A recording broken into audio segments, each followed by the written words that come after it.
Thank you for the patience, everyone. We received a call for service at approximately 1:26 p.m. this afternoon in an apartment behind me in the 8800 block of Shannon Fox Circle Lane. That call was for a shooting. We believe that a child, possibly 10 years old, placed that call for service. Before I get much further into this, let me preface two things, that this is just a preliminary investigation. We're only 3 hours into this. Secondly, this could be emotionally draining for those of you covering this. That call for service, again, was at 1:26 p.m. It was a call for service of a shooting. Officers responded to that apartment. A 40-year-old person of interest was taken into custody without incident. 2 firearms were recovered.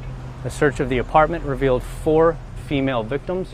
One is a 40-year-old female. She was pronounced deceased on scene. There are 3 children, 16, 10, and 6 years of age. The 6-year-old suffered multiple gunshot wounds. She was transferred to a local hospital and pronounced deceased shortly thereafter. The 16-year-old suffered apparent gunshot wounds, we believe to about the shoulder area. Those injuries are non-life-threatening. She's also at a local hospital with a 10-year-old who suffered a graze wound. The person of interest is a boyfriend of the 40-year-old victim. We don't have the length of time for the relationship. We do not have any type of criminal history nor call for service history at that address at this point in time. All of those factors will be delved into by detectives as this investigation proceeds. Again, 2 firearms were recovered on scene. I cannot say with any certainty at this point in time whether either of them are the weapon used today.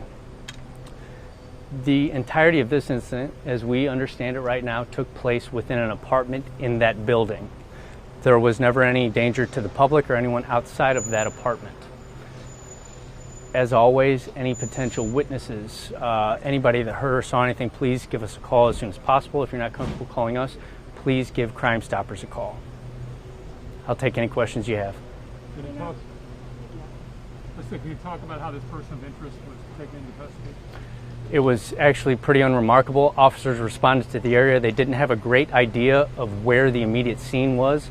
They heard screaming and just started going towards the screaming. Shortly thereafter, they were able to identify the apartment that this took place at. The person of interest was present on scene, and again, that individual is a 40-year-old male. He was taken into custody without incident. Do we know that the children are her children or both of their children? Do we know any of that? We believe they're her children. I don't believe that any of them are biologically his. Again, those are details of those relationship details will be investigated, and it's pretty soon to say any of that with certainty. I've heard that someone, perhaps one of the victims, got on either Facebook Live or communicated with someone on Facebook after the shooting. One of the victims is the reporting party. It's possible that they use some type of technology to alert others to this incident. Specifics for that, though, I'm not in possession of right now. That's the 10-year-old. We believe so. They're all girls. Yes. 40, 16, 10, and 6.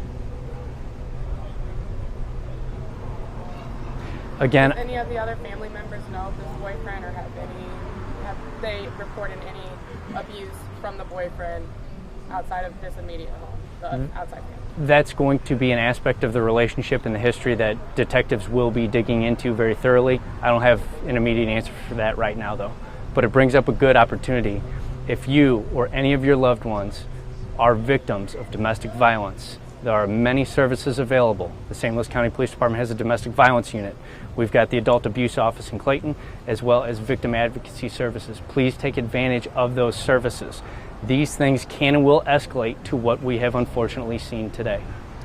Is there any history of calls from this couple? That's a good question. I don't know that right now. Again, that's another factor that detectives will be looking into.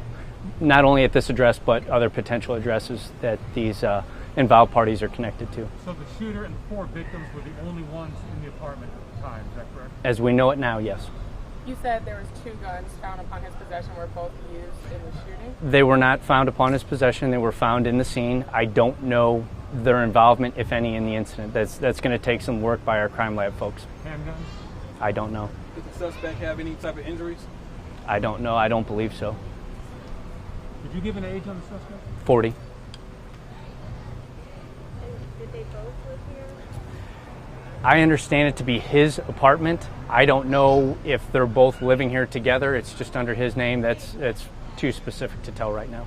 Were neighbors able to tell you anything about the relationship, or if it was a... Those are conversations we'll be continuing. Our detectives, our crime scene unit, are going to be here throughout the evening, I would imagine, if not even later. We will be contacting those neighbors, and again, if those neighbors or potential witnesses are not comfortable talking to the police, please have them call Crime Stoppers. Your person of interest taken to the Jennings substation? Well, for the time being, he'll be conveyed to Clayton for discussions with detectives, we hope. Just for me, I know you already said this. The youngest victim was what age? 6 years old. Oldest was what age? 40. Okay, and that's all I have. That's all. Thank you all for the patience. You'll hear from me as this continues. Obviously, our detectives are going to be very busy. Thank you.